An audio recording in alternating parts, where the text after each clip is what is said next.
It's Friday, March 31st, and it must be time for another legislative update from your North Carolina Medical Society.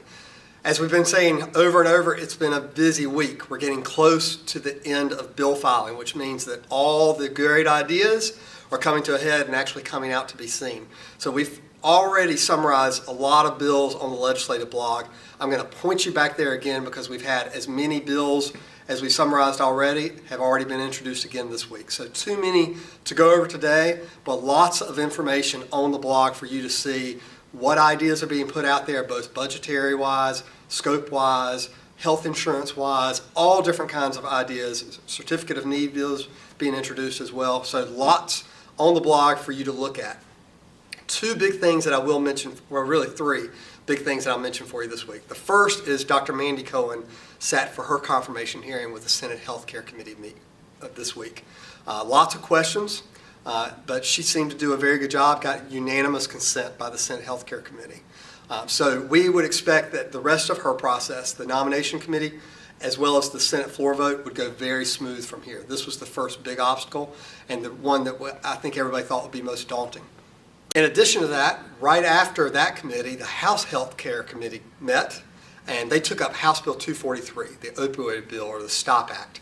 And there were a lot of changes there. It was what was called a proposed committee substitute was introduced, or a PCS. And that's where they rewrite the bill before the committee meeting and bring it back to the committee to have a conversation about. So many of the edits that we had asked for, many of the changes that we had discussed with you and with legislators over the last few weeks were incorporated into this proposed committee substitute, including limiting the schedule of drugs from all 2 through 5 scheduled drugs to just 2N and 3N drugs. So that was a very nice thing to see. We still anticipate some changes that need to occur to this bill, but now the bill has gone to appropriations where we can ask for more changes, and then it will go to the floor for a final vote before going over to the Senate. So there's still a lot of process before this bill becomes law. The final thing I'll point out to you is that the scope stuff is all still alive. Whether you're concerned about independent practice for nurses, chiropractors getting the same copay as a primary care doctor, the optometrist doing surgery. Now we have a Senate bill to go along with the House bill that we've been talking about for weeks.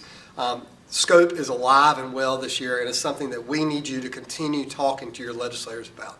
So be sure to use the action alerts online or just pick up the phone and have a constituent conversation with your legislator like we've been asking you to do back home while they're at home over the weekend.